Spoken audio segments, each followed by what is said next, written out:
Good morning. I'm just going to talk about cleaning, spiritual cleaning, and what that really means, and at least from my level of awareness. Um, so we accumulate on a spiritual level, just like we would accumulate on a physical level. We can accumulate toxins in our system. We can accumulate dirt if we're working outside in the dirt. Um, we can accumulate foreign particles, in our lungs. Our lungs are constantly cleaning all that out. Our body system is in a constant state of repair and cleaning and rejuvenation. And our spiritual life, our spiritual body has to be cleaned just the same. And the way we do that is with our intention. We can do the cleaning process, which is part of the Sahaj Marg path. To me, it's like the simplest thing. And it's something that was missing from when I did transcendental meditation.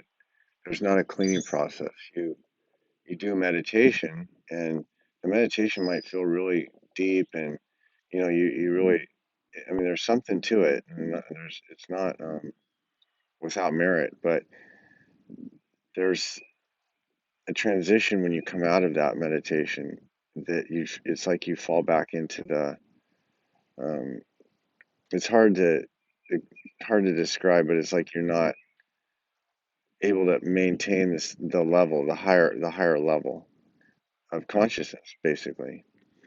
And with TM, it was always this promise, this hope, this desire that, one day, if you played your cards right or got lucky, that you would just pop into this state. And I say pop because it would be a transition that would be um, like you would pop into a higher state of consciousness. That's what they talk about all the time is higher states of consciousness.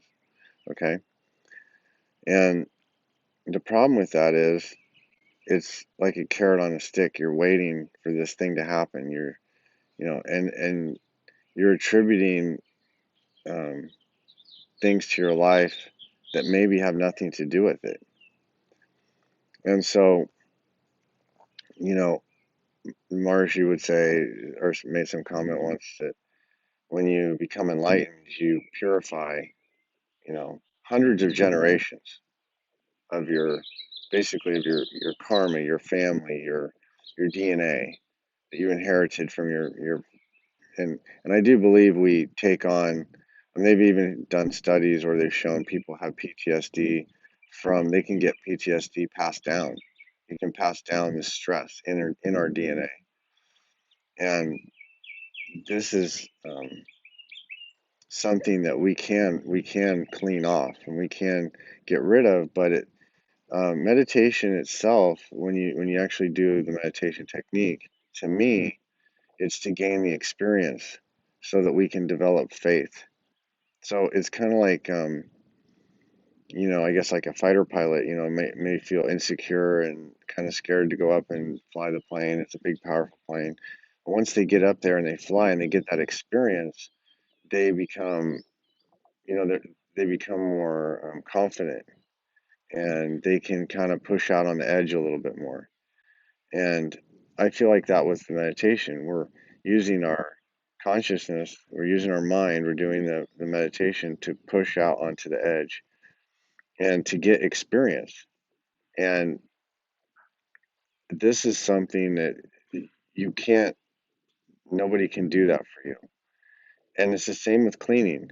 You, when I did, like I said, when I did my meditation practices, we also did a meditation. I did with Punjaji. I talked about that, the art of living. So Punjaji was an offshoot of Maharishi. He was a follower of Maharishi, and then he went off on his own and started his own movement. And it was more of a heart-based system. And you would do meditation there where you would basically just, sit. You wouldn't do a mantra or anything like that, but we'd do like these, they call them Kriya Yoga, these breathing techniques. They called it Sudarshan Kriya. And you would do this breathing technique, and you would do about 10 or 15 minutes of this different stage breathing. And honestly, it was quite laborious. It was a lot of work. But it was, you would definitely have more clarity after you finish. And then you would sit in silence, and you might sit in silence for 30 minutes, an hour, or whatever. And I went on several of these courses where, you do the meditation and you sit in silence. And he would say, Punji would say you were like, scraping these samskaras, these impressions are being removed. But it was it felt like you were scraping them off. Like it was very, like I've used the analogy before, like you put a pan on the burner and whatever you cook in there, and then you try to scrape it out. It's very difficult. And that's what this was like. There wasn't the transmission. The transmission makes all the difference. So the transmission comes in and it softens the samskaras so they can be removed. At least that's my impression of it. That's my experience. It's not something you have to really sit there and forcefully. You're not sitting there going, "Oh man, I got to really work hard to scrape these things off." It's nothing with your mind, and it's really just about letting your um, consciousness open to this idea of this transmission. That's what's valuable. To me, it's more valuable than anything else because it's the most simple. It's the most simple thing. You just opening the door and you let this come in, and this energy will automatically take you to the highest elevation that you can go to at that point in time. Now, what the cleaning does, what I believe, it's kind of like if you've ever done a lot of bicycling or mountain biking and you get a bunch of mud build up on, like you go through some really heavy mud, or even you're just walking, say you got your hiking boots on and you walk through some mud and that mud sticks around your feet, and you can come out of the mud and you still got that mud stuck to your feet. It makes your boots, weigh several pounds more, and it's harder to walk until you stop and get a stick and clean all the mud off. Well, the cleaning process to me is like this. The spiritual cleaning is like that process of removing that mud. And when you live in your life, you're going to accumulate these physical, emotional, mental mud. It's not serving a purpose. Um, it's just weighing you down.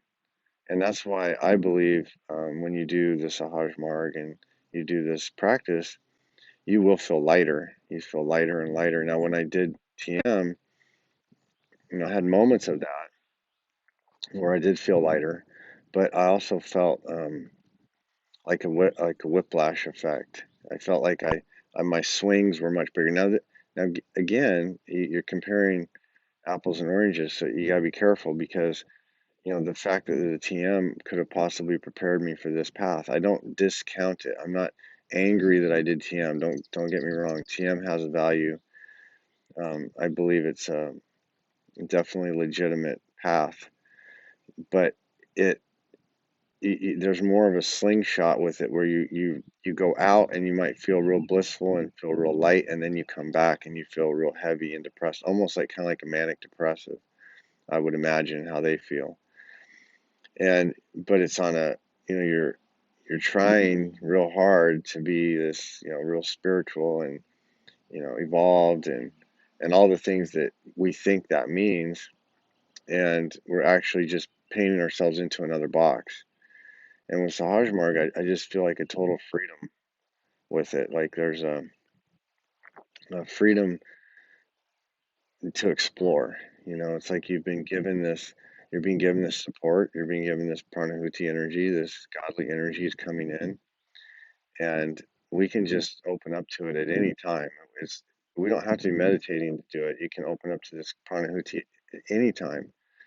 And Kamash even talks about cleaning all the time, where you get in a state where you're just in a constant state of cleaning. And it's just basically you're just, like I talked about yesterday in my video about becoming love. And what does that mean? What does it mean to become more of what you already are? It really means just letting go of all the mud.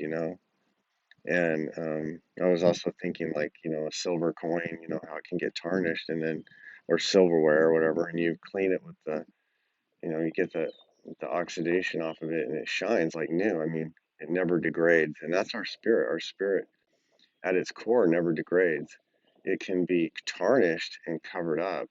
And that's the state many of us are at right now. And that's why a path like this is valuable, because it helps remove the tarnish. And it's something we can't do on our own. You can, you can do a lot, with your own will force.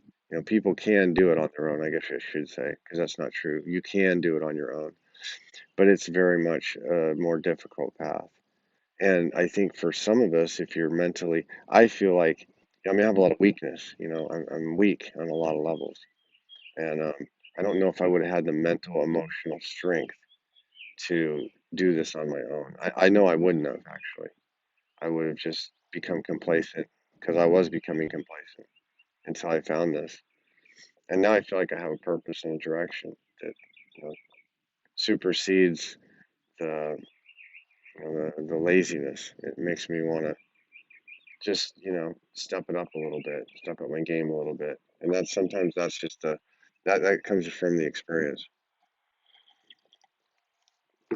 And having the experience of this unconditional love, it gives us confidence that we never maybe had before.